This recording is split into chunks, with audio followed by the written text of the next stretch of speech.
Je pense que dans vos films, il y a toujours ce que vous appelez aussi dans ce livre le monde de la réalité d'une part et le monde mental ou l'esprit vagabonde d'autre part. Donc, pour moi, c'est l'aspect constant qu'il y a aussi bien dans les documentaires que dans les films de fiction. Et c'est toujours la question de la réalité. Il y a là une très belle phrase au début, je crois, des plages d'Agnès.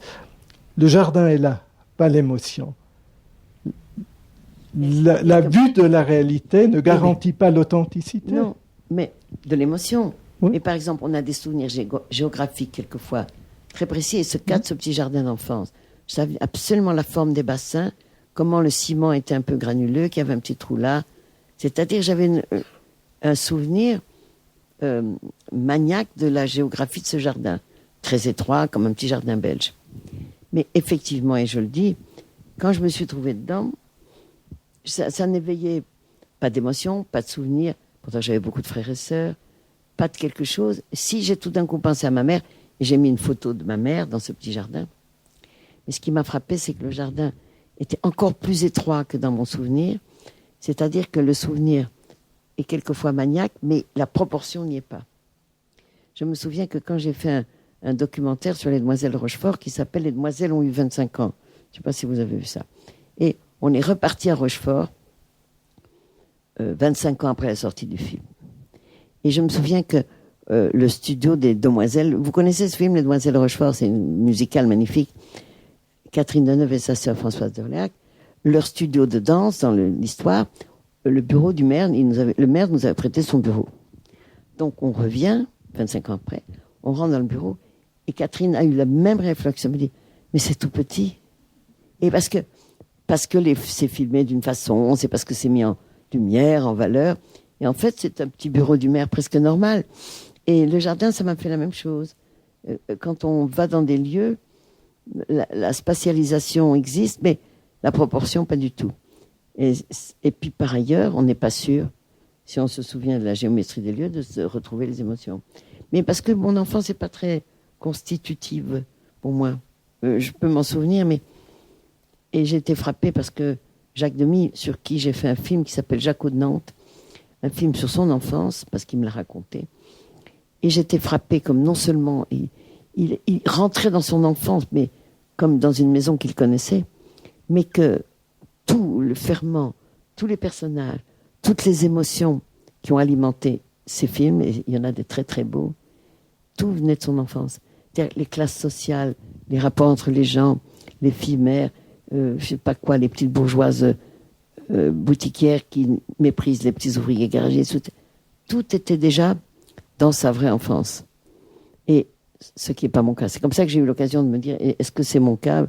Moi, pas du tout. C'est plutôt le présent qui me met en route l'inspiration. Puis après, le traitement du présent, comme vous l'avez dit vous-même, il peut prendre des formes diverses.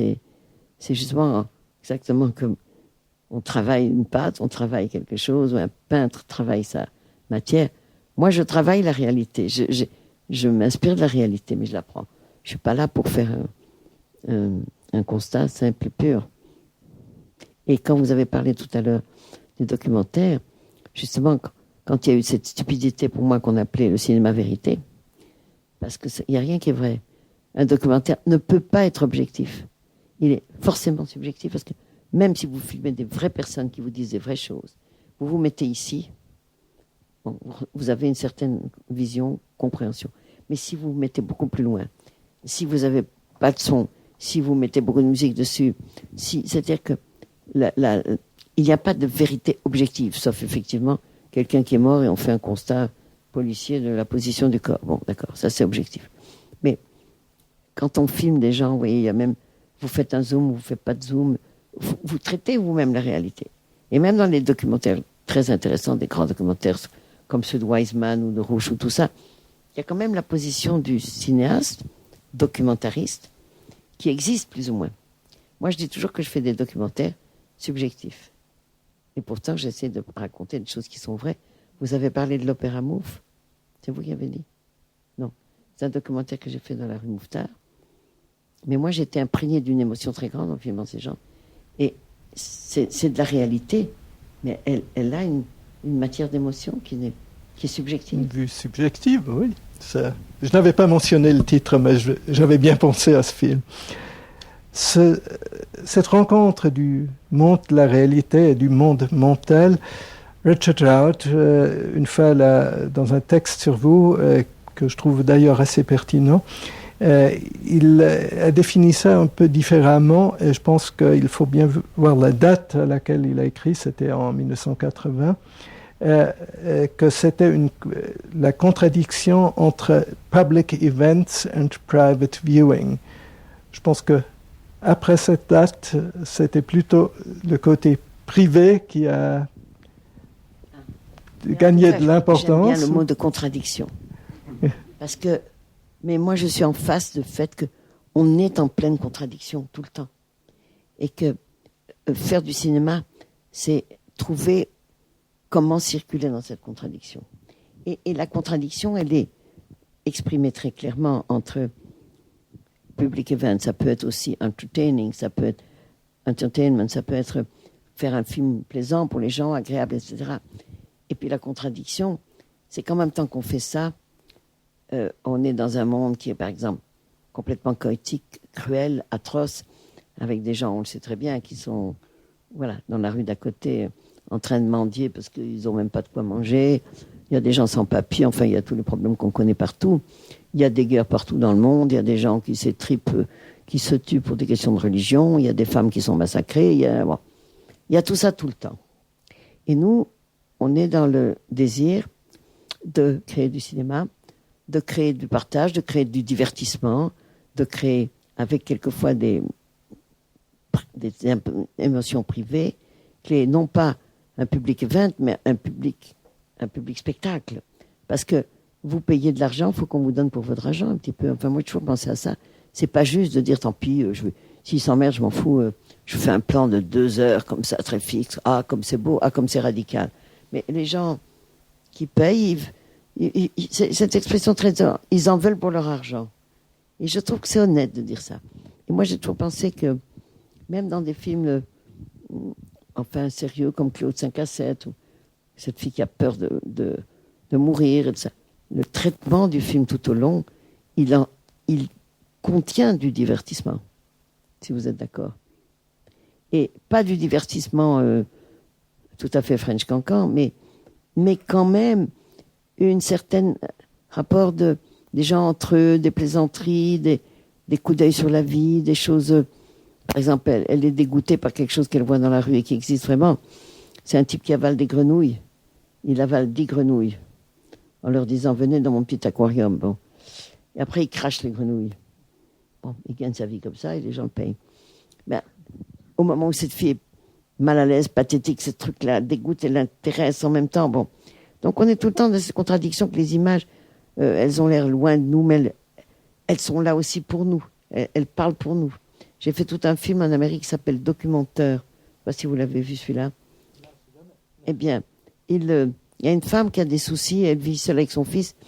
Et alors, comme elle ne va pas raconter sa misère à son fils, parce qu'elle ne va pas l'embêter, j'avais filmé des éléments documentaires dans la rue, dans des gares, dans des gens qui se parlaient, qui, en quelque sorte, disaient à sa place ce qu'elle sentait. C'est-à-dire que je manipule clairement les images documentaires pour qu'elles servent à l'émotion fictionnelle d'un personnage de fiction. Donc je tricote tout le temps, c'est ce que je vous dis, entre ce qu'on peut prendre de réaliste dans la vie, ce qu'on peut imaginer, et surtout comment par le montage, on peut prendre les spectateurs par la main et leur faire passer par des endroits où ils ne seraient pas allés s'ils étaient tout seuls. Et c'est un peu ça l'idée, mais ce n'est pas des trucs scabreux, ce n'est pas des trucs dangereux. Moi, je ne fais pas des trucs non plus ni de violence, ni de suspense, ni de films de peur. Il y a des films extraordinaires, d'ailleurs, faits comme ça. Alors moi, je suis dans un truc, dans une gamme d'émotions relativement calme. J'aime bien dire relativement. Et parce que c'est intéressant de travailler sans faire du spectaculaire ou du pathétique et du suspense. Peut-être que je ne sais pas le faire, c'est ça aussi. Oui, l'intensité de moments très simples peut être traitée pour que un spectateur se sente tout d'un coup pris dans cette intensité, parce que lui aussi, il a connu un moment comme ça, où il a été en silence pendant 10 minutes devant je ne sais pas quoi, où il a eu des impressions avec un arbre, et puis tout d'un coup, il s'est disputé avec quelqu'un, et tout d'un coup, la violence de ce qu'on a vécu, ce que la grande écrivaine Nathalie Sarraute parlait du ressenti.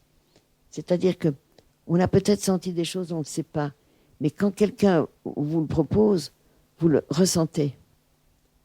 Et vous savez que vous le savez. Je ne sais pas comment dire.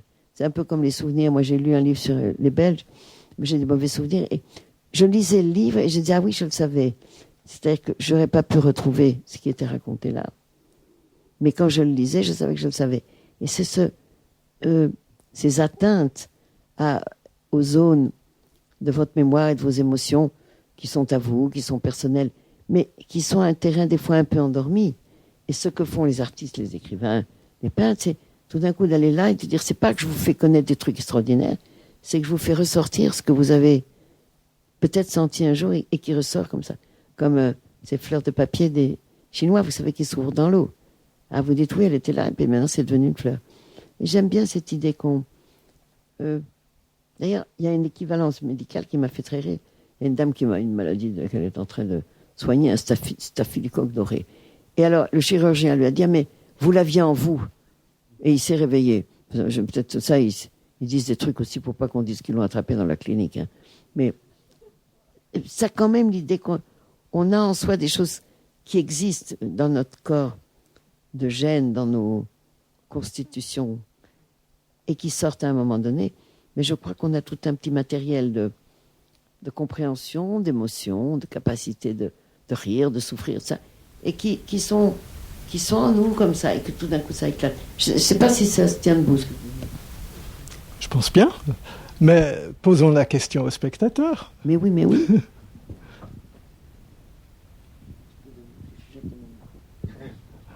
Il y en a...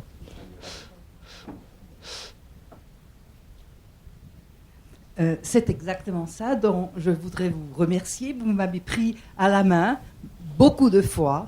Vous m'avez fait découvrir des mondes que je ne connaissais pas en tant que jeune fille bien rangée. Mais en même temps, ce n'était pas seulement un monde que je ne connaissais pas, mais que j'ai découvert quand même, comme même dans un film comme Saint-Antoine Illois, un petit bout de moi-même dedans. Et pour ça, je veux vraiment vous remercier. J'adore votre réaction parce que des fois je disais, on n'est pas tous des clochards, on n'est pas tous avec des vieilles bottes à faire la manche, mais cette personnage dans Saint-Antoine, Mona, elle marche pour nous. Elle marche pour une révolte qu'on est capable d'avoir, une envie de tout plaquer qu'on est capable d'avoir, mais que dans nos vies, on n'assume pas parce qu'on ne va pas tous partir à pied en disant merde et je ne veux pas vous dire merci. Mais il y a quelque chose en soi. Il y a toujours cette espèce de graine de révolte. Et il y avait quelqu'un qui m'avait dit ça, un peu comme vous dites, il avait dit, ah, cette Mona, elle marche pour nous. J'avais trouvé ça formidable.